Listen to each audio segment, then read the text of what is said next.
Chapter 41. The final verse, Ahsoka Tano. I'll admit it, I'm mad. Anakin may have the brain capacity of a flying lemur bat, but I know for sure that Obi-Wan would at least cut me some slack for getting rid of the giant bull. Nope. And as reward for my heroic service.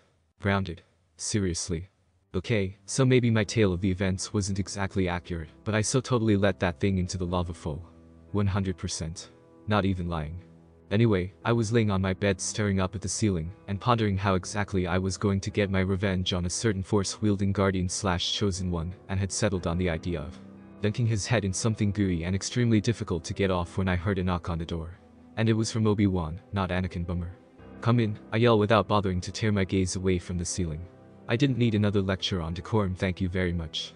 Obi-Wan walked in and made sure to close the door as quietly as possible behind him. Anakin must have been downstairs. Hello Ahsoka, the Jedi Master greeted warmly. How's life inside this room? Oh, life's great, Master, I roll my eyes sarcastically. Although I'm thinking about expanding this place, you know. Maybe knock out that window when no one's looking. Enough sarcasm, young one, Obi-Wan scolded. I thought he was supposed to appreciate my creative brain. I'm here to tell you that Anakin, as pig-headed as he may be, has decided to lift your punishment in light of my constructive criticism of his approach to bad behavior. I lift my head to look at him. Constructive criticism, huh? I'll bet he loved that. Yes, well, never mind the criticism, he gestured to the door. You're free to leave. And more importantly, he wants to speak to you. I snorted. Yeah, we're gonna have to find a way around that. Obi-Wan rolled his eyes. You're going, like it or not. Now get out of your pajamas and come downstairs please, your room stinks of sweaty teenagers. Correction. This room stinks of the sweaty teenager. Anakin was kneeling in the middle of a small garden filled with trees and tiny pot plants. The wind seemed to freeze around him, and leaves hung in the air, suspended like spiders dangling from their webs. And spiders were not cool. Ahsoka, I stand shocked still as I'm about to knock my foot against the trunk. Please don't disturb the tranquility of this place. You know what tranquility means, right? Yes, I know what tranquility means, I roll my eyes. And at the moment, it looks like you don't.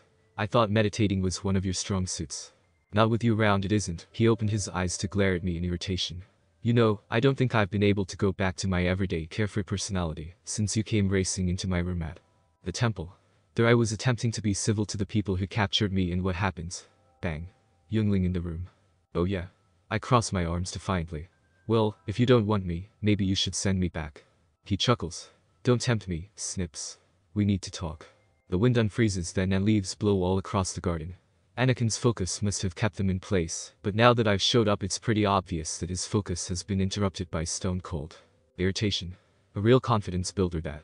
I can't help but wonder just how this student-teacher relationship is going to work if the teacher can't stand the student, and the student just really wants a milkshake into sleep for the next 1,000 years because she thinks she can feel a cold coming on. Now Ahsoka, look, I know this galaxy is a lot different to things back at the temple, but you need to help me with this, alright? The whole teaching someone thing and having an apprentice is very new. For me, I haven't had one before. No one wanted to live with you. Not the point. How do you feel about being here, anyway? I shrugged. Oh, you mean, in a strange new galaxy when my home galaxy has just been taken over by the Sith, and my order almost got destroyed in the process. Geez, I don't know Master, maybe a little more. Communication and understanding between us would go a long way, but I don't know what's going on in your head when you tell me to do stuff. Ahsoka, I don't know what goes on in your head 24/7. At least you get an idea of my personality. I just know that you're terrible at following instructions unless they come from someone who you respect and trust. I trust you. I protested. But all of this, being grounded, you act like a parent, and that's not how apprenticeships work. Anakin stared at me. A parent? That's what you think I'm acting like? Some gray-haired, middle-aged man who spends his life working and never coming home to his kids because he's seeing some woman on the side. I stared at him for a long while. How many fathers do you have, Sky Guy? None, but not important. He sighs and runs a hand through his hair. You sound a little nasally. You feeling alright? Don't change the subject. Alright, I'm sticking to the subject. Anakin takes a deep breath before looking me dead in the eyes. Ahsoka, do you want to go back? My jaw drops. I mean, I know it was just an argument, and things are always like this after an argument, but I'm kind of getting the feeling that you want to. No? I interrupt, making him jump. No, I don't want to go back. I'll be killed. And besides, you told me that I had to come here anyway because of the whole Domitium Semino thing, so this can't be avoided. And more importantly, you're my friend. Why would I want to leave because of one little argument?